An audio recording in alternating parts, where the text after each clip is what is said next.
Mister ladies viewers அனைவருக்கும் வணக்கம். நான் டாக்டர் நித்யா, சித்தா பிசிஷியன். இப்போ நெறைய பேருக்கு பார்த்தோம்னா, சிம்ப்டம்ஸே தெரியாம சில நோய்கள் இருக்கு. அதுல முக்கியமா பார்த்தோம்னா, இந்த நோய் வந்துருச்சுன்னா ட்ரீட்மெண்ட்டே கிடையாது. சிம்ப்டம்ஸும் தெரியல, ட்ரீட்மெண்ட்டும் இல்ல. அவ்வளோதான், இது என்ன பண்ண போறோம்ன்ட்டு ஒரு குழப்பம் இருந்துகிட்டே இருக்கும். லிவர பொறுத்தவரைக்கும், அதாவது கல்லீரல பொறுத்தவரைக்கும் நெறைய பிரச்சனைகள் வந்தாலும், அதுல ஃபேட்டி லிவர் அப்படின்ற கண்டிஷன் ஆண்கள், பெண்கள் அப்படின்னு பாரபட்சமே இல்லாம எல்லாருக்கும் வந்துட்டு இருக்கு. பொதுவா இது வந்து பார்த்தோம்னா, ஆல்கஹால் நெறைய எடுக்கக்கூடிய நபர்களுக்கு தான் இந்த ஃபேட்டி லிவர்ன்ற கண்டிஷன் வருது. ஆனா இப்போ ரீசென்ட் இயர்ஸா பார்த்தோம்னா, நான் alcoholic fatty liver disease alcohol consume பண்ணாம இருக்கக்கூடிய நபர்களுக்கும், பெண்களுக்கும் அதிகமாக வர்றத நம்ம பார்க்க முடியுது. இந்த ஃபேட்டி லிவர் அப்படின்றது கிரேட் 1, 2, 3, 4 அப்படின்னு 4 வகையா இருக்கு. நெறைய பேருக்கு இந்த சிம்ப்டம்ஸ் எப்படி இருக்கும்? நம்ம வந்து தெரிஞ்சுக்காமலே இருப்போம். ஒருவேளை நமக்கு இந்த மாதிரி எல்லாம் பிரச்சனை சிம்ப்டம்ஸ் இருக்கு. ஆனா நம்ம ஃபேட்டி லிவர் அப்படின்ற ஒரு தாட் நமக்கு வந்தே இருக்காது. ஏதாவது ஒரு ரீசன்க்காக நம்ம ஸ்கேன் எடுத்து பார்க்கும்போது தான், அதுல கரெக்ட்டா போட்டிருப்பாங்க. Grade 1 fatty liver, grade 2 fatty liver, grade 3 fatty லிவர்ன்ட்டு அதுல வந்து மென்ஷன் பண்ணி நமக்கு குடுப்பாங்க. அதுக்கப்புறம் நம்ம ஐயோ! ஃபேட்டி லிவர் வந்துருச்சா? இதுக்கு என்ன மாரி ட்ரீட்மெண்ட் எடுக்கலாம்? என்ன மாரி டயட் எடுக்கலாம்னு ஒரு கன்ஃப்யூஷன் இருந்துகிட்டே இருக்கும்.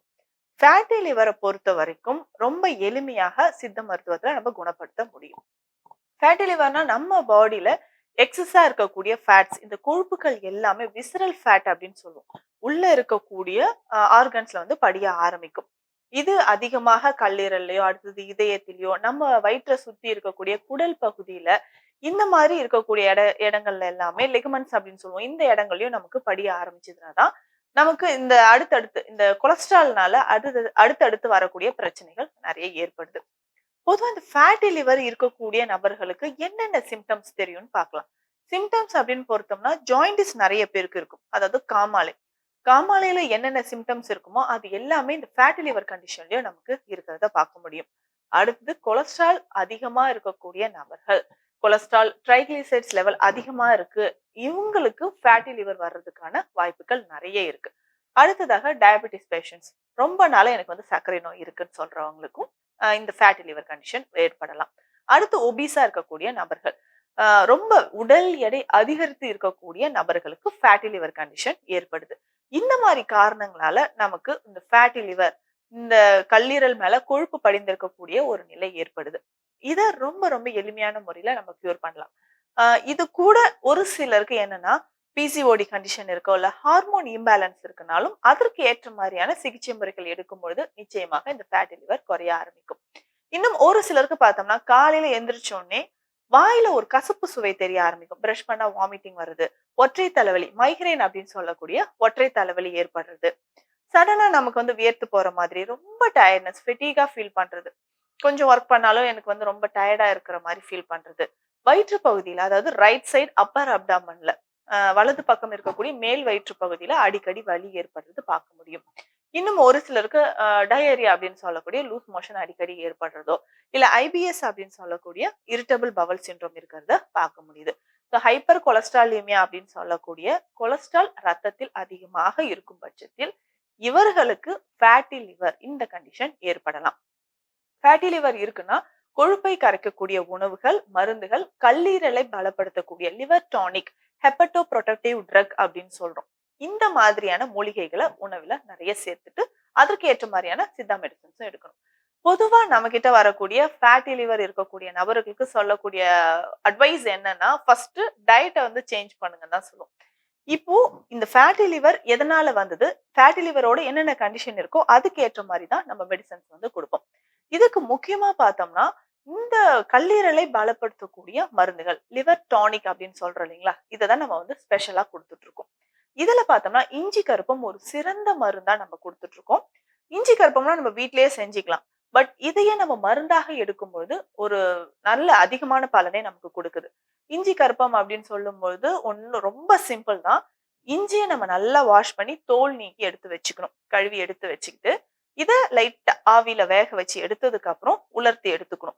ஒரு நாள் ஃபுல்லா வெயில்ல உலர்ந்ததுக்கு அப்புறம் ஈரப்பதம் இல்லாம தேன்ல போட்டு எடுத்து வச்சுக்க போறோம்.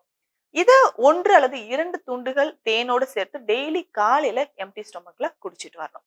இந்த எம்ப்டி ஸ்டொமக்ல நல்லா மென்னு அந்த தேனோடு சேர்த்து சாப்பிடும்பொழுது, கல்லீரலில் இருக்கக்கூடிய கொழுப்பு படிஞ்சிருக்கக்கூடிய நபர்களுக்கு, ஃபேட்டி லிவர் இருக்கிறவங்களுக்கு ரொம்ப ரொம்ப எக்ஸலன்ட்டான ஒரு ரெமிடியா இருக்கும். அதே மாதிரி நம்ம குடுக்கக்கூடிய அமிர்தவள்ளி கற்பம் சொல்லக்கூடிய ஒரு மருந்து. அதாவது சீந்தில்ல இருந்து செய்யக்கூடிய ஒரு எக்ஸலன்ட்டான ஒரு மெடிசின்னு சொல்லலாம். இந்த மெடிசின் நம்ம கர்ப்ப முறைப்படி செய்து, அத நம்ம ஃபேட்டி லிவர் இருக்கக்கூடிய நபர்களுக்கு குடுத்துட்டு இருக்கோம். இத ரெகுலரா நம்ம எப்படி எடுக்கணும்னா, தேனோடு சேர்த்து. இல்ல எனக்கு டயபெட்டிஸ் இருக்கே, சர்க்கரை நோயாளியா நான் இருக்கிறேன். தேன் சேர்க்கலாமா? அப்படின்னு சொல்றவங்களுக்கு வெந்நீர்ல டெய்லி காலை, இரவு 2 வேளை நம்ம குடுக்கணும். இல்ல நமக்கு வந்து கிரேட் 3, கிரேட் 4 அளவுக்கு நமக்கு ஃபேட்டி லிவர் இருக்குன்னா, ஒரு நாளைக்கு 3 வேளை இந்த அமிர்தவள்ளி கற்பம் அப்படின்ற இந்த மருந்த நாங்க குடுத்துருக்கோம். நெறைய பேர் வரும்போதே அது பார்ப்பாங்க. So first, second month medicine எடுத்துட்டு, ஸ்கேன் ரிப்போர்ட் எடுத்து பார்க்கும்போது எக்ஸலன்ட்டான ஒரு ரிசல்ட் நம்ம பார்க்க முடியும். ஏன்னா, அந்த ஃபேட்டி லிவரே இல்லாம அ நார்மல் கண்டிஷனுக்கு நமக்கு லிவர் வந்திருக்கும். அதே மாதிரி ஜாயின்டிஸ் இருந்தாலும் அதுக்கு ஏத்த மாரி மருந்த தான் நம்ம குடுத்துட்டு இருக்கோம். முக்கியமா நம்ம கவனத்துல வைக்க வேண்டிய ஒரு விஷயம் என்னன்னா, ஃபேட்டி லிவர் இருக்கும் பொழுது, நம்ம காரமா, ஸ்பைசியா, ஆயிலி ஃபுட்ட கண்டிப்பா அவாய்ட் பண்ணிக்கணும். அவுட் சைட் ஃபுட்ட குறைச்சுக்கணும். அதிகமா தண்ணீர் சத்து நெறைய இருக்கக்கூடிய வெஜிடபிள்ஸ், தண்ணீர நெறைய குடிச்சுக்கிட்டே வரணும். இது கூட நம்ம மஞ்சள், இஞ்சி, ஓமம் இது 3மே உணவில் அடிக்கடி சேர்த்துட்டு வரணும். இது 3மே நம்ம தண்ணீர்ல போட்டு நல்லா பாயில் பண்ணி, காலையில எம்ப்டி ஸ்டொமக்ல குடிச்சிட்டு வந்தாலும், இது வந்து ஃபேட்டி லிவர் இருக்கிறவங்களுக்கு ஒரு பெஸ்ட் சொல்யூஷனா இருக்கும். இது கூட சேர்ந்து நம்ம என்னென்ன பண்ணலாம்னு, கீழாநெல்லி, அடுத்தது கரிசலாங்கண்ணி. இந்த ஏதாவது ஒரு மூலிகைய வாரத்துக்கு 1 அல்லது 2 நாட்கள் நல்லா அரைச்சு, ஒரு நெல்லிக்காய் அளவு எடுத்து மோர்ல கலந்து காலையில குடிச்சிட்டு வரணும். அதே மாதிரி கரிசலாங்கண்ணி, வெள்ளை கரிசலாங்கண்ணியும் மோர்ல கலந்து காலையில குடிச்சிட்டு வரணும்.